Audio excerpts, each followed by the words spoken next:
നമസ്കാരം.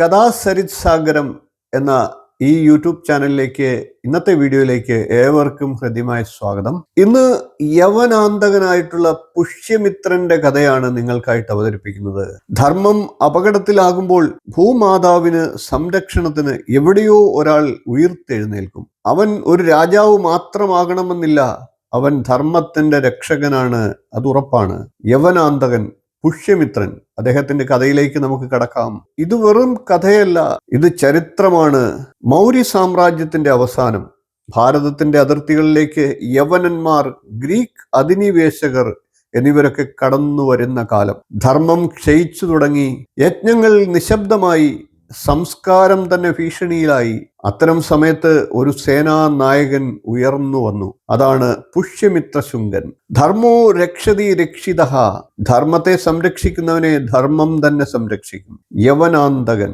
പുഷ്യമിത്രൻ ഒരു സാധാരണ രാജാവായിരുന്നില്ല. അവൻ ഭാരതത്തിന്റെ ആത്മാവിനെ സംരക്ഷിച്ച യോദ്ധാവായിരുന്നു. യവനരുടെ അധിനിവേശത്തിനെതിരെ അവൻ നടത്തിയ പ്രതിരോധം ചരിത്രത്തിന്റെ സ്വർണാക്ഷരങ്ങളിൽ എഴുതപ്പെട്ടിരിക്കുന്നു. അവൻ യവനാന്തകനായി അറിയപ്പെട്ടു.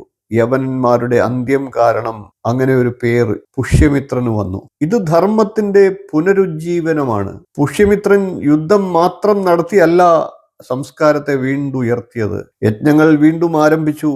വേദധ്വനി എങ്ങും മുഴങ്ങി. സ്വധർമ്മേ നിധനം ശ്രേയഃ എന്ന് ഭഗവത്ഗീത പറയുന്നുണ്ട്. സ്വധർമ്മത്തിൽ മരണം പോലും മഹത്താണ്. ഭാരതം എൻ മാതാവേ, നിന്റെ മണ്ണിൽ വീണ ഓരോ രക്തബിന്ദുവും ധർമ്മത്തിന്റെ ദീപമായി ജ്വലിക്കുന്നു. പുഷ്യമിത്രൻ നമ്മെ പഠിപ്പിക്കുന്നത് ധൈര്യം, ആത്മവിശ്വാസം, ധർമ്മനിഷ്ഠ എന്നിവയൊക്കെയാണ്. ഇന്നും നമ്മുടെ ജീവിതത്തിൽ ധർമ്മം സംരക്ഷിക്കേണ്ട ഉത്തരവാദിത്വം നമ്മുടേതാണ്. യഥാ യഥാ ഹി ധർമ്മസ്യ ഗ്ലാനിർഭവതി ഭാരതഃ എന്ന് ഭഗവത്ഗീതയിൽ പറയുന്നുണ്ട്. ധർമ്മം ക്ഷയിക്കുമ്പോൾ ദൈവം തന്നെ അവതരിക്കുന്നു. പുഷ്യമിത്രൻ ഒരു രാജാവല്ല, അവൻ ഒരു സന്ദേശമാണ്. ധർമ്മം സംരക്ഷിക്കുക, സംസ്കാരം നിലനിർത്തുക, ഭാരതത്തെ ഉയർത്തുക. യവനന്മാരെ തച്ചുടച്ച് യവനന്മാരുടെ അന്തകനായി മാറി പുഷ്യമിത്രൻ വീരയോദ്ധാവായി മാറി. പിന്നീട് വീരരാജാവായി മാറി. ധർമ്മം സംരക്ഷിക്കുക, സംസ്കാരം നിലനിർത്തുക, ഭാരതത്തെ ഉയർത്തുക. ഇതാണ് നമ്മുടെ യാത്ര, തീർത്ഥയാത്ര.